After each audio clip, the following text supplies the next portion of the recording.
Hello everyone, welcome to the study concept computer GK की इस series में आपका बहुत-बहुत स्वागत है। और इसमें ये 8वां पार्ट है। इससे पहले मैं लगातार 7 वीडियो कंप्यूटर जीके की सीरीज में मैं ला चुका हूँ और उसमें मैंने पूरे इंपॉर्टेंट क्वेश्चंस कवर किए हैं कंप्यूटर जीके पे, जो कि UPSC, MPPSC, RBI, bank PO और व्यापम और अन्य सभी एग्जाम्स में यहाँ पे की कंप्यूटर जीके पूछा जाता है। उन सभी के लिए बहुत ही ज़्यादा इंपॉर्टेंट वीडियोज़ हैं, तो उन सभी वीडियोज़ को भी आप ज़रूर देखें और साथ ही साथ में इस वीडियो को भी पूरा देखें। इस वीडियो में मैंने टोटल 25 क्वेश्चंस, जैसे कि हर वीडियो में मैंने कवर किए हैं, वैसे ही मैं इस वीडियो में भी 25 क्वेश्चंस अगले लेके आया हूँ, जो कि कंप्यूटर जीके पर आधारित हैं।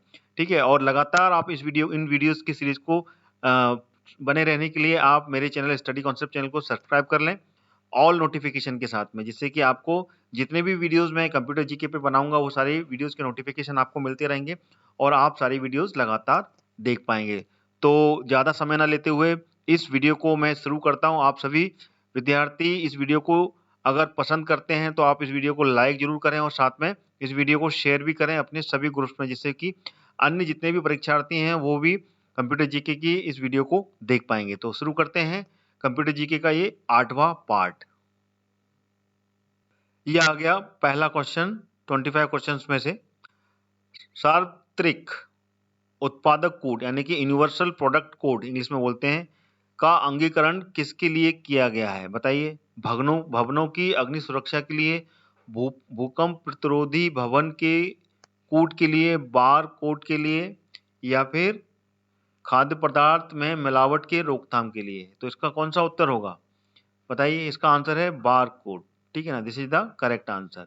जो बार कोड होता है, ठीक है ना, यूनिवर्सल जो प्रोडक्ट कोड होता है वो बार कोड होता है। कुछ आपने देखा होगा, कुछ इस तरीके से लाइनें खींची रहती हैं, कई मोटी मोटी होती हैं, कई पतली पतली होती हैं। तो ये this is called the bar code. Bar code बोलते हैं इसको। ठीक है, तो this is the correct answer. अगला क्वेश्चन आ गया आपके सामने। निम्नलिखित में से किसने लेजर का आविष्कार किया था? थियोडर मेमन, डेनिस पेपिन, या विलियम्स कॉटन, या फ्रांसिस फ्रीक? तो इसमें से सही उत्तर कौन सा होगा, ये बताएं आप। तो इसका जो सही उत्तर है वो है ए, थियोडर मेमन। लेजर का जो आविष्कार किया था थियोडर मेमन ने किया था। तो this is the correct answer. अगला क्वेश्चन आ गया, थर्ड क्वेश्चन कंप्यूटर जीके पर है पूरा क्वेश्चन। ध्वनि के पुनरुत्थान के लिए एक सीडी ऑडियो प्लेयर में प्रयुक्त होता है, क्या होता है? ध्वनि को फिर से उसको जनरेट करने के लिए सीडी ऑडियो प्लेयर में उपयोग होता है क्या? टीस क्रिस्टल, टीयर टायरनियम नियडल, लेजर बीम, या फिर वेरियम टाइटेनिक सेरेमिक? सीडी को चलाने के लिए, ध्वनि को पुनरुत्थान यानी कि ध्वनि को चलाने के लिए, ध्वनि को चालू करने के लिए, ध्वनि आने के लिए, यानी कि कोई भी साउंड को क्रिएट करने के लिए किस चीज का उपयोग होता है? वो होता है लेजर बीम। आपने देखा होगा जितने भी सीडी प्लेयर होते हैं तो उसमें कॉम्पैक्ट डिस्क जो होती है, ठीक है ना, उसके ऊपर में यहाँ पे लेजर पड़ती है, वहीं से उसका गाना सुनाई देता है। तो उसके जो सीडी होती है इसके चारों तरफ में ट्रैक होते हैं, उस ट्रैक पर वो गाना रिकॉर्ड होता है या फिर वो ट्रैक वाइज उसमें पूरी रिकॉर्डिंग की जाती है। तो यहाँ पर लेजर बीम डलती है, वहीं से उसका साउंड डेवलप होता है और गाने या फिर कोई भी मूवीज वगैरह चलती है। तो this is called the laser beam. अगला क्वेश्चन आ गया, चौथा क्वेश्चन है डीपीआई दर्शाता है, डीपीआई का फुल फॉर्म क्या है? Dot per inch, digits per unit, dots pixels ink, या फिर डायग्राम पर इंच? तो इसका सही उत्तर क्या होगा? तो इसका A is the correct answer, dot per inch. DPI जो होता है वो प्रिंटर का एक यूनिट होती है और प्रिंटर्स को डीपीआई के उसमें नापते हैं। डीपीआई डॉट पर इंच, यानी कि 600 डीपीआई, 1200 डीपीआई। तो इस तरीके से ये प्रिंटर की यूनिट होती है जो कि डॉट पर इंच को शो करती है। ठीक है, अगला क्वेश्चन आ गया, पांचवा क्वेश्चन है, कंप्यूटर स्क्रीन पर ब्लिंक करने वाले प्रतीक को क्या कहते हैं? Mouse, hard drive, pointer, cursor, या इनमें से कोई नहीं? तो इसका सही उत्तर क्या है? तो इसका सही उत्तर है कर्सर। जो कंप्यूटर में आपने देखा होगा मॉनिटर पे एक हल्का सा, ठीक है ना, जो पाथ होता है उस पाथ के बाद में हल्का सा एक कर्सर यहाँ पे ब्लिंक करता है। तो डेट इज कॉल्ड, जो एक पॉइंट ब्लिंक करता है उसको कहते हैं कर्सर। ठीक है ना, तो this is the correct answer. अगला क्वेश्चन आ गया, डेस्कटॉप छपाई में आमतौर पर किस प्रिंटर का उपयोग होता है, प्रयोग किया जाता है? Daisy, wheel printer, dot matrix printer, laser printer या इनमें से कोई नहीं? बताइए इसका आंसर कौन सा होगा डेस्कटॉप छपाई पर। बताएं इसका आंसर। तो इसका जो सही उत्तर है वो है सी, लेजर प्रिंटर का उपयोग होता है। जो डेस्कटॉप की छपाई की जाती है उस पर आमतौर पर लेजर प्रिंटर जनरली यूज किया जाता है। अगला क्वेश्चन आ गया, इनमें से कौन एक इनपुट डिवाइस नहीं है? इनपुट करने वाली डिवाइस कौन सी नहीं है? कीबोर्ड, माउस, बारकोड या फिर कार्ड रीडर? बताएं इसमें से कौन सा उत्तर सही होगा। तो इसका जो सही उत्तर है वो है डी, कार्ड रीडर एक इनपुट डिवाइस नहीं है। ठीक है ना, बाकी की ऑल दीज आर ट्रू, ये सब इनपुट डिवाइस है। अगला क्वेश्चन आ गया आपके सामने, कर्सर मूवमेंट बटन में एंड में का प्रयोग किया जाता है, काय के लिए किया जाता है? जो कर्सर मूवमेंट के लिए एक एंड बटन होता है उसका प्रयोग किया जाता है, वो किस लिए किया जाता है? कार्यक्रम को का अंत करने के लिए, कर्सर का कार्य समाप्त करने के लिए, या फिर कर्सर को लाइन या पेज के अंत पर ले जाने के लिए, या इनमें से कोई नहीं? एंड बटन होता है ना कीबोर्ड में, वो एंड बटन का उपयोग क्यों किया जाता है? तो उसका उपयोग है कर्सर या लाइन या फिर पेज पर जो आखिरी में ले जाने के लिए, यानी कि अंत में, एकदम एंड में ले जाने के लिए उसका उपयोग किया जाता है एंड बटन का। अगला क्वेश्चन आ गया 9वां, टैब बटन का प्रयोग किया जाता है, किस लिए किया जाता है? ऑप्शन है आपके सामने, ए कर्सर को एक निश्चित दूरी तक कूदाने के लिए, या फिर टैब या एक्सेल पर एक खाने से दूसरे खाने पे जाने के लिए, या फिर डायलॉग बॉक्स में विकल्प चयन करने के लिए। तो सही उत्तर चुनना है इसमें से। क्या इसमें से पहला सही है, या फिर पहला और दूसरा और तीसरा सही है, या फिर पहला दूसरा सही है, या फिर तीनों सही है? बताएं इसका आंसर कौन सा होगा आपके हिसाब से। 9वें का आंसर कौन सा होना चाहिए? तो इसका आंसर है डी वाला, पहला, दूसरा, तीसरा, ये तीनों ही सही हैं। देखो, कर्सर को एक निश्चित दूरी तक कूदने के लिए भी, अगर अपन ये एक स्क्रीन मान लें और इसमें यहाँ कर्सर है, तो टैब होता है एक निश्चित दूरी तक उसको जंप कराने के लिए भी उपयोग किया जाता है। ठीक है ना, और टेबल या एक्सेल को, देखिए एक्सेल फॉर्मेट जो होता है, ठीक है ना, या फिर टेबल होती है, वो कुछ इस तरीके से उसमें रो एंड कॉलम डेवलप होते हैं। तो उसमें अगर कर्सर इस वाले बॉक्स में है, ठीक है ना, तो टैब के द्वारा वो सेकंड वाले बॉक्स में भी जंप करता है। ठीक है, तो ये आपने देखा होगा, आप करके भी देखिएगा। टैब जो बटन होता है, टैब बटन जिसपे कि TA और B लिखा रहता है, ठीक है ना, टैब बटन इंग्लिश में अगर देखा जाए तो TA और B इस तरीके से लिखा रहता है। अगर कीबोर्ड में देखेंगे उसको जैसे ही प्रेस करेंगे आप, तो कुछ इस तरह ये तीनों के तीनों जो विकल्प हैं ये काम करेंगे इसमें। तो this is the correct option. अगला क्वेश्चन आ गया, कंट्रोल अल्ट और डील, DEL, ये देखो डी लिखा हुआ ना, कंट्रोल अल्ट और डिलीट, ये दोनों ये बटन प्रयोग करते हैं, किस लिए किया जाता है? कंप्यूटर को रीसेट करने के लिए, कंप्यूटर की सूचना समाप्त करने के लिए, स्क्रीन की सूचना नष्ट करने के लिए, या इनमें से कोई नहीं? बताइए इसका आंसर क्या है। तो इसका आंसर जो है वो है ए, कंप्यूटर को रीसेट करने के लिए। अगर तीनों बटन को एक साथ में प्रेस करते हैं तो कंप्यूटर रीसेट हो जाता है और फिर से स्टार्ट हो जाता है। ठीक है ना, तो कंप्यूटर को फिर से रीस्टार्ट करने के लिए ये तीनों बटनों को एक साथ प्रेस किया जाता है। अगला क्वेश्चन आ गया, इनमें से कौन एक पॉइंटिंग डिवाइस नहीं है? पॉइंटिंग डिवाइस, माउस, जॉयस्टिक, प्रकाशीय पेन या स्कैनर? बताएं इसका कौन सा आंसर है। पॉइंटिंग डिवाइस कौन सी नहीं है इसमें से? तो इसमें से पॉइंटिंग डिवाइस जो है वो स्कैनर नहीं है। स्कैनर क्या होता है? स्कैनर एक इनपुट डिवाइस होती है और पॉइंटिंग डिवाइस माउस होती है। ये जो चल रहा है मेरे हाथ में, दिस इज द प्रकाशीय पेन, लाइट पेन बोलते हैं इसको।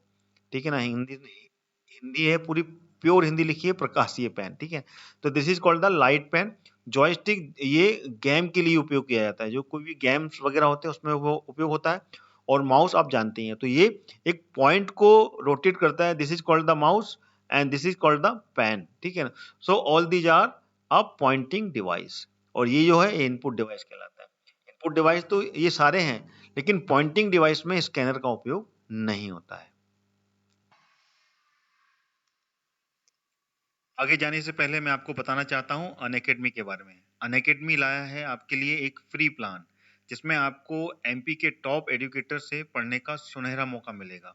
उसी के साथ में आपको मिलेगा 500 से ज्यादा free live classes, download clearing session के साथ ही साथ में 20,000 से ज़्यादा प्रैक्टिस क्वेश्चंस, मॉक टेस्ट और उनके एनालिसिस और भी बहुत कुछ। इस फ्री प्लान को एक्सेस करने के लिए आज ही डाउनलोड करें अनअकैडमी का ऐप और यूज करें मेरा रेफरल कोड हरदयाल कुशवाहा। एक और जरूरी इंफॉर्मेशन मेरे दोस्तों, अनअकैडमी लेकर आया है प्लस बैच आपकी ऑलराउंडर प्रिपरेशन के लिए। जी हाँ, अब आप अनअकैडमी के साथ में अपना मनपसंद बैच ज्वाइन कर सकते हैं अपनी प्रिपरेशन के हिसाब से। इसमें से कुछ बैचेस स्टार्ट हो चुके हैं लास्ट वीक और बाकी जल्दी ही स्टार्ट होने वाले हैं और आपके प्रिपरेशन के हिसाब से मैं आपको बहुत मदद करने वाले हैं ये सारे बैचेस। आप अपनी ज़रूरत और प्रिपरेशन के हिसाब से कोई भी कोर्सेज एनरोल कर सकते हैं। तो आइए जानते हैं इन कोर्सेज के बारे में। अगर आप चाहते हैं प्रीलिम प्रिपरेशन के लिए रामबाण इलाज और रामबाण कोर्स, तो अनअकैडमी आपके लिए लाया है अनलिमिटेड 60 डेज क्रैश कोर्स जो स्टार्ट हो चुका है 4 जनवरी को। अगर आप एमपीपीएससी प्रीलिम्स की स्पीड से रिवीजन करना चाहते हैं तो आपके लिए है संपूर्ण ज्ञान रिवीजन बैच जो 28 तारीख को स्टार्ट हो चुका है। यहाँ आपको 270 से ज्यादा रिकॉर्डेड सेशन मिलेंगे अपना रिवीजन पूरा करने के लिए। अगर आपको कोई डाउट आता है तो आप अपने डाउट क्लियरिंग सेशन में सारे डाउट क्लियर कर सकते हैं, क्योंकि रोज 2 घंटे हर सब्जेक्ट पर ये डाउट क्लियरिंग जो सेशन है ये कंडक्ट किया जाएगा। मैंने लिंक डिस्क्रिप्शन बॉक्स में डाल दिया है, आज ही आप इस कोर्स को सब्सक्राइब करें।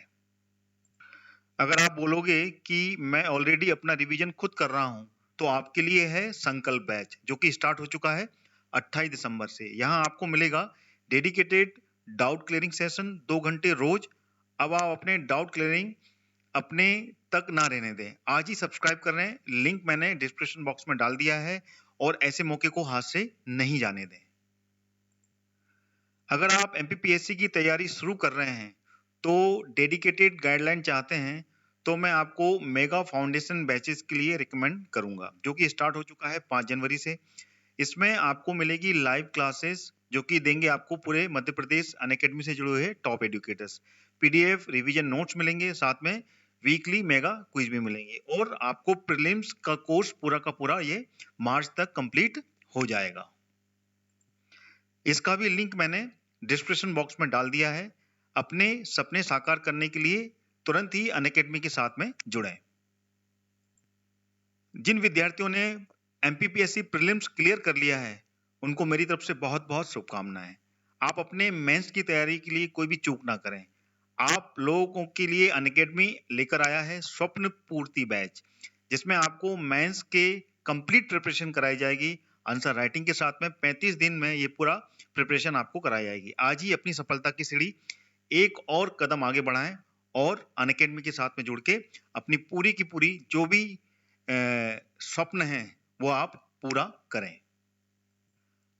अनअकैडमी में आपको घर पर बैठकर ही एमपी के टॉप एजुकेटर से पढ़ने का मौका मिलता है। एजुकेटर जैसे शुभम गुप्ता, हरि सिंह राजपूत, अमित शुक्ला और भी ऐसे कई एक्सपीरियंस एजुकेटर जो कि आपको अनअकैडमी पर पढ़ाएंगे। आइए अब जान लेते हैं अनअकैडमी की सब्सक्रिप्शन के बारे में। सब्सक्रिप्शन कैसे लेना है? बस आपको प्ले स्टोर पर जाना है और अनअकैडमी लर्निंग ऐप को डाउनलोड करना है। इसमें अपने गोल एमपीपीएससी एंड व्यापम को सिलेक्ट करना है। फिर इसके बाद में प्लस कोर्सेज में जाकर अपने मनचाहे कोर्सेज के लिए एनरोल करना है और गेट सब्सक्रिप्शन का बटन क्लिक करना है। इसके बाद में आपको कोर्सेज में डिस्काउंट पाने के लिए मेरा रेफरल कोड हरदयाल कुशवाहा जो कि कैपिटल लेटर में है उसको एंटर करना है। जैसे ही आप रेफरल कोड का उपयोग करेंगे आपको सीधे 10% फीस कम होती हुई नजर आएगी। तो जल्दी ही इन सभी कोर्स को देखें और अपने एग्जाम की तैयारी के लिए बेस्ट कोर्स चूज करें। और मेरा रेफरल कोड जैसे कि मैंने बता चुका हूं हरदयाल कुशवाहा कैपिटल लेटर में, इसको इस्तेमाल करते हुए 10% के डिस्काउंट के साथ में आप अनअकैडमी पर पढ़ना शुरू करें। तो देर किस बात की है, आज ही डाउनलोड कीजिए अनअकैडमी का लर्निंग ऐप और एमपीपीएससी और व्यापम के कोर्स को क्रैक कीजिए। व्यापम्स के एग्जाम्स को क्रैक कीजिए। अगला क्वेश्चन आ गया आपके सामने। बैंकों में चेक और ड्राफ्ट में इसका उपयोग किया जा रहा है? किसका? बारकोड का, माइकर का, ओएमआर का या फिर यूपीसी का? तो इसका उत्तर कौन सा होगा बताइए। तो इसका जो सही उत्तर है वो है माइकर का। माइकर इज द करेक्ट आंसर, ठीक है ना। बैंकों में जो चेक और ड्राफ्ट है उसमें शीघ्र भुगतान करने के लिए, ठीक है ना, और चेकों की जो नकल होती है, ठीक है ना, उसकी डुप्लीकेसी को रोकने के लिए माइकर यानी कि MICR, ठीक है ना, MICR, माइकर मतलब MICR, इसका उपयोग करते हैं जिससे कि इसमें जो भी डुप्लीकेसी है वो ना हो पाए। और ये एक प्रकार की एक चुंबकीय, ठीक है ना, मैग्नेटिक इंक होती है। ये मैग्नेटिक इंक के कारण ये पूरा का पूरा जो इसमें लिखे हुए अक्षर हैं वो कंप्यूटर के द्वारा इसको पढ़ा जा सकता है। सो दैट इज वाई इसकी चेक की डुप्लीकेसी और ड्राफ्ट की डुप्लीकेसी डेवलप नहीं हो सकती। तो बैंक में MICR का उपयोग इसलिए किया जाता है। MICR का फुल फॉर्म ही होता है मैग्नेटिक इंक करेक्टर रीडर, ठीक है। तो this is the full form of MICR। अगला क्वेश्चन आ गया 13, वस्तुनिष्ठ उत्तर पुस्तिका को जांचने के लिए प्रयोग किया जाता है, क्या किया जाता है? OMR, बारकोड, माइकर या प्रकाशीय पेन? तो इसका जो उत्तर है वो कौन सा होगा? ABCD में से आप बताएं। तो इसका जो करेक्ट आंसर है वो है OMR। आपने देखा होगा जितने भी एग्जाम्स होते हैं, चाहे MPPSC का हो या फिर अन्य एग्जाम्स पहले पैटर्न पे होते थे, उसमें पूरी एक OMR शीट मिलती थी जिसमें कि अपन को जो राउंड शेप के गोले होते थे उनको भरना होता था। ABCD लिखा रहता था, ABCD। तो इसमें से जैसे A भरना है तो इसको पूरा बॉक्स कर दिया, B भरना है तो B को भी पूरा का पूरा अपन को डार्क करना होता था।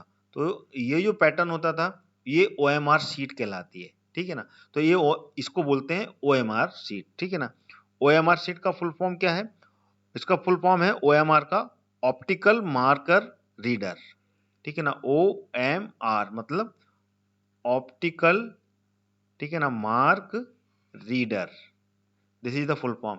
MPPSC जो होता है उसमें तो अभी भी पूरा OMR शीट ही दी जाती है और उसी में अपने को पूरे बॉक्सेस जो गोले होते हैं राउंड वो भरने पड़ते हैं। तो जब भी आप MPPSC देंगे आप इसको समझिएगा, ये जो होती है ऑप्टिकल मार्क रीडर होती है, इसको एक डिवाइस में इंसर्ट करते हैं और जितने भी आंसर होते हैं उनको तुरंत रीड कर लेता है। तो उसमें जो जो गलत होते हैं वो गलत को पॉइंट कर लेते हैं, जो सही होते हैं सही को पॉइंट कर लेते हैं। तो ऑलरेडी OMR की जो आंसर शीट होती है उसको चेक करने वाली पूरा आंसर पहले से उसमें सेट होते हैं और उसको जैसे डालते हैं तो गलत को गलत में डाल देता है और सही को सही, तो कैलकुलेशन हो जाता है और एग्जैक्ट मार्किंग हो जाती है, ठीक है। अगला क्वेश्चन आ गया आपके सामने, 14वां क्वेश्चन है 14th, डिजिटल कैमरे में प्रयोग होता है क्या? LED, फोटो डायोड, प्रकाशीय फिल्म या प्रकाशीय पेन? बताएं इसका सही उत्तर क्या होगा। डिजिटल जो कैमरा होता है उसमें किसका उपयोग होता है? तो उसमें होता है B, फोटो डायोड का उपयोग होता है। This is the correct answer, ठीक है ना। डिजिटल कैमरा एक इनपुट डिवाइस है ये, ठीक है ना। इसमें क्योंकि इनपुट दिया जाता है जिसमें कि जो फोटो डायोड है ना उसका प्रयोग होता है, ठीक है। अगला क्वेश्चन आ गया, मॉनिटर की गुणवत्ता की पहचान की जाती है किस चीज से? डॉट पिच से, रेजोल्यूशन से, रिफ्रेश रेट से या उपयुक्त सभी से? बताएं इसका आंसर क्या है। मॉनिटर की जो रेजोल्यूशन गुणवत्ता की जांच किससे की जाती है? तो इसके ये तीनों की तीनों जो ऊपर के ऑप्शन है वो बिल्कुल सही है। डॉट पर इंच, ठीक है ना, डॉट पिच से जो पिक्सल्स होते हैं, ठीक है ना, डॉट पिक्सल से भी उपयोग किया जाता है, रेजोल्यूशन और रिफ्रेश रेट से, ठीक है ना, डॉट पिक्सल, ठीक है ना, जो डॉट पिक्सल्स होते हैं उससे पूरा का पूरा, और रेजोल्यूशंस और रिफ्रेश रेट से, ठीक है। अगला क्वेश्चन आ गया 16वां, इंकजेट प्रिंटर की रंगीन स्याही की बोतल में मूल रंगों की संख्या कितनी होती है? 2, 3, 4 या फिर प्राकृतिक रंगों पर निर्भर करता है? बताइए इसका आंसर कौन सा होगा। तो इसका आंसर है B। आपने देखा होगा 3 कलर होते हैं उसमें, ठीक है ना, और 3 कलर कौन से होते हैं? BGR, ब्लू, ग्रीन और रेड, ठीक है ना। BRG बोलते हैं, सॉरी, BRG, ठीक है ना। B for blue, R for red और G फॉर ग्रीन, ठीक है ना। तो BRG कलर्स जो होते हैं इनसे मिक्स होके पूरा कलर प्रिंटर की जो कलरिंग है वो फिक्स होती है, ठीक है। तो ये तीनों कलर होते हैं उसमें, 3 बॉटल होती हैं उसमें अलग अलग कलर्स की, एक तो ब्लू होती है, दूसरी रेड और तीसरी ग्रीन। अगला क्वेश्चन आ गया, लेजर प्रिंटर में प्रयोग होता है क्या? लेजर बीम, प्रकाशीय ड्रम, अवशेषित स्याही टोनर या फिर उपयुक्त सभी? बताएं इसका आंसर कौन सा होगा? लेजर प्रिंटर में किस चीज का उपयोग होता है? तो इसका ये पूरे के पूरे ऊपर के जो तीनों ऑप्शन हैं ये करेक्ट हैं। देखिए लेजर बीम का भी उपयोग होता है जिससे कि प्रिंटिंग होती है, प्रकाशीय ड्रम भी होता है उसमें और टोनर भी होता है। तो ये तीनों का उपयोग, टोनर जो होता है एक प्रकार का एक पाउडर होता है जिससे कि जिसे कि इंक बोलते हैं, ठीक है ना। तो बीम के द्वारा वो टोनर जो है ना वो वहाँ पे स्पॉटिंग होता है और उससे पूरे के पूरे लेटर्स जो भी प्रिंट होना होता है वो प्रिंट हो जाता है।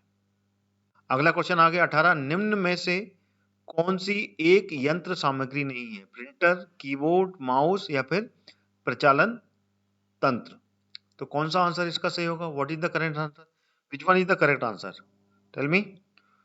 क्या है? यंत्र सामग्री नहीं है, यानी कि कंप्यूटर की कौन सी सामग्री नहीं? देखो प्रचालन तंत्र है, ये टिपिकल वर्ड है, तो this is the correct answer. यही है एक जो कि सामग्री नहीं है। बाकी प्रिंटर कंप्यूटर की डिवाइस है, ठीक है ना। कीबोर्ड भी कंप्यूटर की डिवाइस है और माउस भी कंप्यूटर की डिवाइस है। अगला क्वेश्चन आ गया आपके सामने, दो प्रचलित आउटपुट डिवाइस हैं कीबोर्ड और माउस, स्कैनर व प्रिंटर, मॉनिटर व प्रिंटर और सीडी और फ्लॉपी। तो इसका जो सही आंसर है वो क्या होगा? बताएं विच one is the correct answer? तो इसका आंसर है, देखिए आउटपुट डिवाइस, जो आउटपुट डिवाइस है वो है स्कैनर और प्रिंटर। ये बहुत ही ज्यादा पॉपुलर है और all these are the correct answer. ये आउटपुट डिवाइस बोल रहे हैं, ठीक है ना।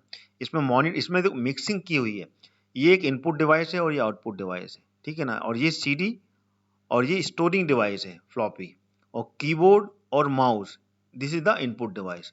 तो स्कैनर और प्रिंटर यही दोनों हैं जो कि आउटपुट डिवाइस है। अगला क्वेश्चन आ गया, ऑब्जेक्ट की प्रॉपर्टीज में जाने के लिए प्रयुक्त माउस टैक्टिक क्या होती है? ड्रैगिंग, ड्रॉपिंग, राइट क्लिक या फिर लेफ्ट क्लिक? बताइए। ऑब्जेक्ट की प्रॉपर्टीज में जाते हैं तो वो किससे जाते हैं?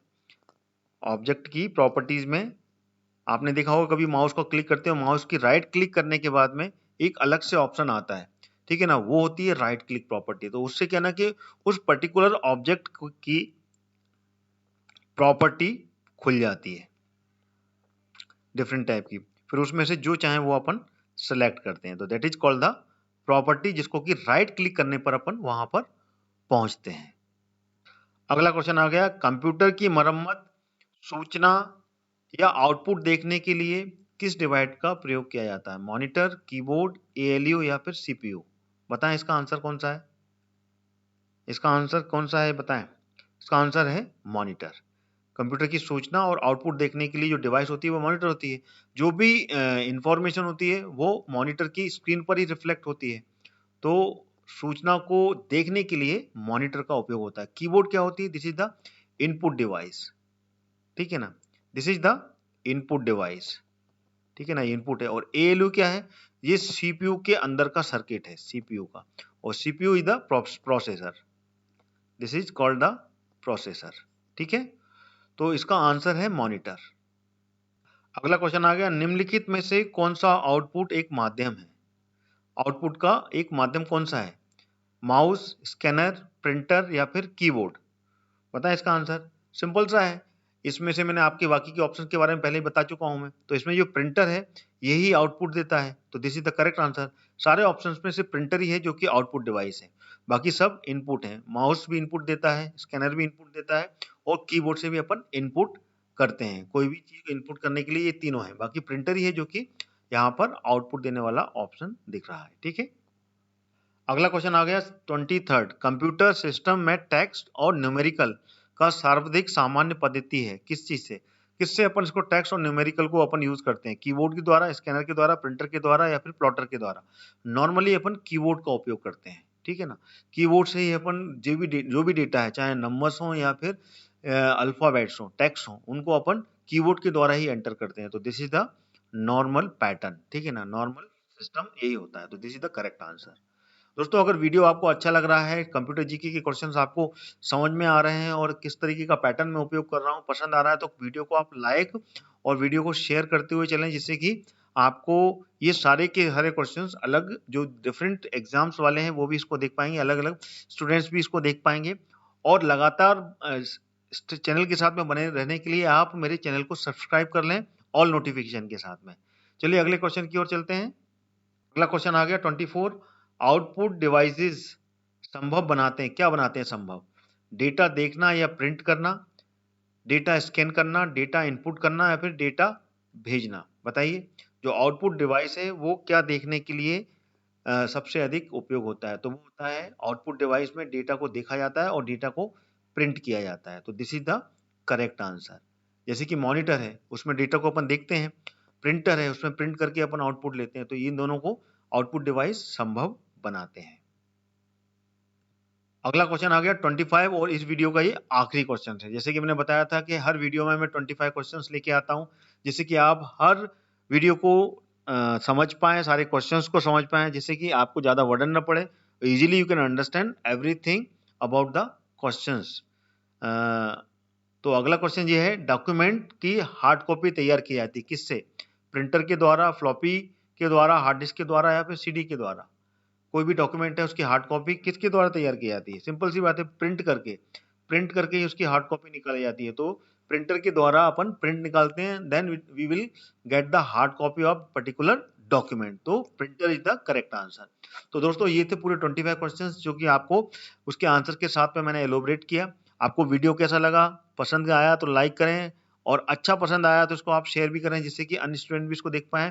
लगातार चैनल के साथ बने रहने के लिए स्टडी कॉन्सेप्ट चैनल आप सब्सक्राइब कर लें ऑल नोटिफिकेशन के साथ में, जिससे कि आपको सारी सीरीज लगातार मिलती रहेगी, उनके नोटिफिकेशन आपको मिलेंगे। और ध्यान रखिएगा ऑल नोटिफिकेशन के साथ में ही सब्सक्राइब करना है, ठीक है? तो इस वीडियो को मैं यहीं समाप्त करता हूँ। अगला कंप्यूटर जीके का अगला पार्ट में फिर लेकर आज आपके साथ में हाजिर होऊंगा कल। तब तक के लिए जय हिंद, जय भारत।